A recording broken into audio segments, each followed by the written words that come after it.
कर्मचारियों के लिए एक बड़ी खुशखबरी आई है। सरकार ने 8वें वेतन आयोग के गठन की घोषणा कर दी है। कहा जा रहा है कि अब सैलरी जो है मौजूदा सैलरी से यानी न्यूनतम सैलरी जो है 2 गुने से ज्यादा हो जाएगी। आखिर कैसे होगी सैलरी ज़्यादा, क्या है इसका फॉर्मूला, क्या इससे ज़्यादा भी हो सकती है सैलरी, और वेतन आयोग का काम क्या है, कैसे काम करता है, वो सारी जानकारी हम आपको इस वीडियो में देंगे। स्पर्श multi speciality hospital full time विशेषज्ञों की देखरेख में पैथोलॉजी और डायग्नोस्टिक की बेस्ट इन क्लास सुविधा, साथ ही दे रहा है न्यूनतम दर पर हेल्थ पैकेज की सुविधा। स्पर्श मल्टी स्पेशलिटी हॉस्पिटल, एक एहसास अपनेपन का।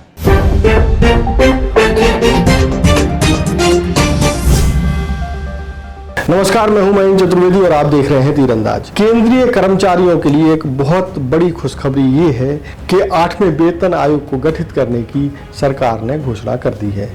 इसकी जानकारी केंद्रीय मंत्री अश्विनी वैष्णव ने दी और इसके बाद से ही कर्मचारियों में खुशी की लहर है। अब आपको कुछ ABCD बता देते हैं कि आयोग के गठन की प्रक्रिया क्या होती है, कैसे जो है वो वेतन का निर्धारण करता है और क्यों कहा जा रहा है कि न्यूनतम सैलरी 2 गुने से ज़्यादा हो जाएगी। सबसे पहले बताते हैं कि आयोग का गठन कैसे क्या होता है। तो आपको बता दें कि आज़ादी के बाद हर 10 साल में वेतन आयोग का गठन किया जाता है।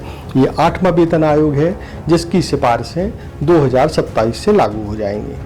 इसके पहले 7 वेतन आयोग गठित किए जा चुके हैं आज़ादी के बाद से। पिछले वेतन आयोग की सिफारिशें 2016 में लागू की गई थी और 8वें वेतन आयोग की सिफारिशें 2026-27 से लागू हो सकती हैं। अब आपको बताते हैं कि वेतन आयोग करता क्या है। वेतन आयोग जो है कर्मचारियों का जो वेतन होता है उसको निर्धारित करता है और इसके लिए एक फॉर्मूले का उपयोग करता है जिसको एक्रॉयड फॉर्मूला कहते हैं। अब आपको बताते हैं कि एक्रॉयड फॉर्मूला क्या है। वास्तव में एक्रॉयड फॉर्मूला वेतन निर्धारण का एक तरीका है जिसमें यह तय किया जाता है कि किसी व्यक्ति को अपना जीवन यापन करने में किन किन चीज़ों की ज़रूरत हो सकती है और उस पर कितना खर्च आ सकता है। ये जो खर्च है इसको आप ऐसे समझ सकते हैं कि मान लीजिए कि अभी कुछ साल पहले या पिछले वेतनमान जो गठित हुआ था उस दौरान शक्कर की कीमत, चीनी की कीमत अगर 40 रुपए किलो थी और अब जो है चीनी की कीमत 60 रुपए किलो है, तो यानी कि अब उसको उसी कैलोरी या उसी शक्कर को खरीदने में 20 रुपए अतिरिक्त खर्च करने पड़ रहे हैं। तो उसके हिसाब से उसका जो मौजूदा जो दर है उसके हिसाब से चीज़ों को तय किया जाता है कि अब किसी व्यक्ति को जीवन यापन करने में पहले अगर 20,000 रुपये खर्च होते थे महीने के, एक उदाहरण के तौर पर, तो अब 30, 40 या 50,000 रुपये खर्च करने पड़ रहे हैं। उसके लिए और भी बहुत सारी ज़रूरतों को देखा जाता है, परखा जाता है। इसके अलावा इसमें मुद्रास्फीति को भी देखा जाता है कि मुद्रास्फीति की स्थिति क्या है। मुद्रास्फीति को आप ऐसे समझ सकते हैं कि बाजार में रुपए की कीमत क्या है। एक उदाहरण के तौर पर बताते हैं कि जैसे आज डॉलर के मुकाबले भारतीय रुपए की कीमत 86 रुपये 60 पैसे है। आज की तारीख की हम बात कर रहे हैं। इसके पहले इतनी नहीं थी 86 रुपये, वो 75 थी, 70 थी और भी कम होगी और पहले। तो अब जो है 1 रुपये जो है मतलब $1 जो है उसके बदले में हमको ज़्यादा रुपए देने पड़ रहे हैं, यानी कि हमारे रुपए की कीमत कम हुई है। तो उसको भी ध्यान में रखा जाता है। तो इन सब फॉर्मूले के आधार पर यह तय किया जाता है कि आखिरकार किसी व्यक्ति को एक सामान्य जीवन यापन करने में कितना खर्च होगा। लेकिन आपको एक और चीज़ बता दें कि जो एक्रॉयड फॉर्मूला है उसका आधार रोटी, कपड़ा और मकान है कि कम से कम ये चीज़ें तो होनी चाहिए। लेकिन अब जो कर्मचारी हैं या जो लोग हैं उनको रोटी, कपड़ा और मकान के अलावा भी और भी बहुत सारी ऐसी चीज़ों की ज़रूरत होती है जो उनके जीवन का अंग बन चुकी हैं। ऐसे में कर्मचारी ये चाहते हैं कि एक्रॉयड फॉर्मूला जो अभी तक अपनाया गया, जो पिछले वेतन आयोग द्वारा भी अपनाया गया था, उसको उसके दायरे को तोड़कर कुछ और आसमान में देखने की ज़रूरत है कि अब किस तरीके से और भी चीज़ें बहुत ही नेसेसरी हो गई हैं जीवन यापन के लिए।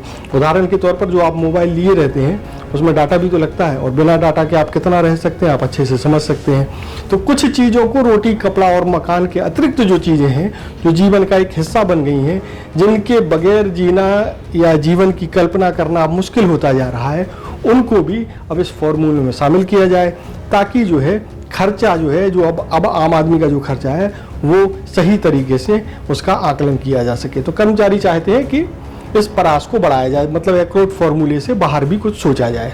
अगर उसमें सोचा जाता है तो कर्मचारियों की तनख्वाह जो है और भी ज़्यादा हो सकती है।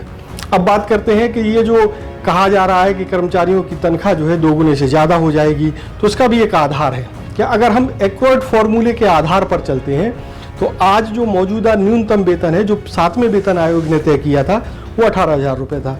अगर एक्वर्ड फॉर्मूले को, पिछले वाली फॉर्मूले को अपनाया जाएगा तो ये जो न्यूनतम वेतन जो 18,000 रुपये है ये करीब 40 से 42,000 रुपये पहुँच जाएगा, यानी 2 गुने से ज़्यादा। अब कर्मचारी संगठन और कर्मचारी ये चाहते हैं कि एक्वर्ड फॉर्मूले के बाहर भी कुछ देखा जाए। अगर ऐसा होता है तो ये जो 40 और 42,000 रुपये का जो अनुमान लगाया जा रहा है वो और भी कहीं ज़्यादा हो सकता है, वो 50, 55 या 60 भी हो सकता है। ये जो है आयोग के लोग तय करेंगे और आयोग के लोग जब इसको तय करेंगे तो तमाम जो है आर्थिक विश्लेषकों से, तमाम एक्सपर्ट से बातचीत होगी। इसके अलावा वेतन निर्धारण में दूसरे देशों का भी ध्यान रखा जाता है। वहाँ ये देखा जाता है कि वहाँ किस तरीके से जीवन यापन किया जा रहा है। अगर वहाँ लाइफ स्टाइल बहुत अच्छे से तेज़ी से बढ़ रहा है तो उसका असर या उसका लाभ जो है 8वें वेतन आयोग निर्धारण के दौरान दिखाई दे सकता है। अब बात करते हैं कि जो वेतन आयोग है वो केंद्रीय कर्मचारियों के लिए होता है, लेकिन इसका अनुसरण जो है सभी राज्य सरकारें और प्राइवेट सेक्टर भी करते हैं। अब एक और इसमें बहुत बड़ी महत्वपूर्ण चीज है कि जो सरकारी कर्मचारी हैं उनको तो वेतन आयोग का लाभ मिल जाता है, लेकिन जो प्राइवेट सेक्टर हैं उनको वेतन आयोग का लाभ मिलना बहुत मुश्किल होता है। आज भी जो है 7वें या 6वें वेतन आयोग की सिफारिशों को भी प्राइवेट सेक्टर में बहुत अच्छे से लागू नहीं किया जा सका है। आपको एक और चीज़ बता दें कि 7वां जो वेतन आयोग था उसमें बहुत सारी विसंगतियां पता चली थी, और वो विसंगतियां ऐसी थी कि आईआईटी अहमदाबाद ने एक सर्वे किया था।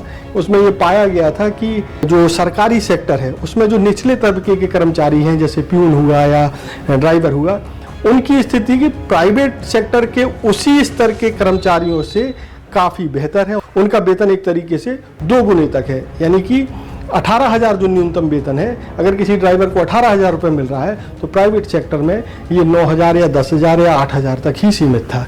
जबकि जो हायर लेवल के जो अफसर हैं, चाहे वो प्राइवेट सेक्टर में हो या सरकारी सेक्टर में हो, उनके वेतन में प्राइवेट सेक्टर के जो अफसर हैं उनको ज़्यादा फायदा था कैश के मामले में। लेकिन अगर सुविधाओं की बात की जाए तो सरकारी जो अफसर हैं उनको कहीं ज़्यादा लाभ जो है सरकार से मिलता है। क्यों? क्योंकि सरकारी कर्मचारियों को करीब 200 प्रकार के भत्ते मिलते हैं। अगर उन भत्तों को देखा जाए तो जो है, अगर कंसोलिडेट उसमें देखा जाए तो कर्मचारी, जो सरकारी कर्मचारी हैं, वो ज़्यादा फायदे में रहते हैं।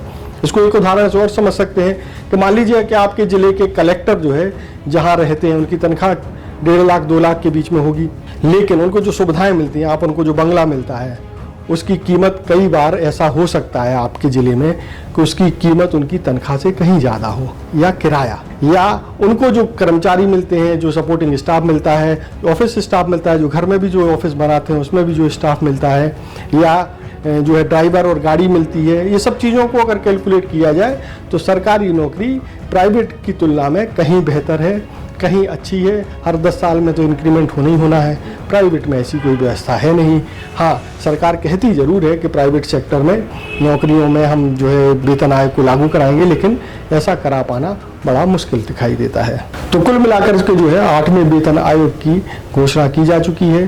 2026 के लास्ट तक इसकी जो सिफारिशें या इसके जो नतीजे हैं या इसके जो अनुशंसा होगी या ये जो सिफारिशें करेगा वो सामने आ जाएंगी, और ऐसी स्थिति में सरकारी कर्मचारियों की बल्ले बल्ले तय है। हालांकि कर्मचारी ये भी कह रहे हैं, जो एक्वर्ड फार्मूला जो हमने आपको पहले बताया कि एक्वर्ड फार्मूला के बाहर जो सोचने की ज़रूरत है, उसमें कर्मचारियों की एक तर्क ये भी है कि चूंकि अधिकतर सरकारी सुविधाएं, स्कूल हो, चाहे वो बिजली हो, चाहे वो और भी बहुत सारी सुविधाएं, उनका प्राइवेटाइजेशन हो रहा है, और उनको उनका खर्च पूरा करने के लिए, यानी उनको उनका भोग करने के लिए अब सरकारी कर्मचारियों को ज़्यादा पैसा खर्च करना पड़ रहा है। इसलिए भी वेतनमान में जो है एक्वर्ड फार्मूले से अलावा भी चीज़ों को शामिल करके देखा जाए। अगर ऐसा कुछ होता है तो आप देखेंगे कि सरकारी कर्मचारियों की तनख्वाह जो है मज़ेदार होगी, और इसका असर पूरी इकोनॉमी पर दिखाई देगा। देश और दुनिया की ताज़ा तरीन खबरों से जुड़े रहने के लिए आप तीरंदाज को सब्सक्राइब करना बिल्कुल ना भूलें। बेल आइकन को जरूर प्रेस कर लें। नमस्कार। पहली बार मध्य भारत का सबसे एडवांस 3 टेस्ला MRI, सारी स्कैनिंग 6 से 10 मिनट में हो जाती है, जहां आम MRI मशीन 45 से 1 घंटे लेती है। GT diagnostic, near Nehru Nagar square, Priyadarshini परिसर, भिलाई। तीरंदाज।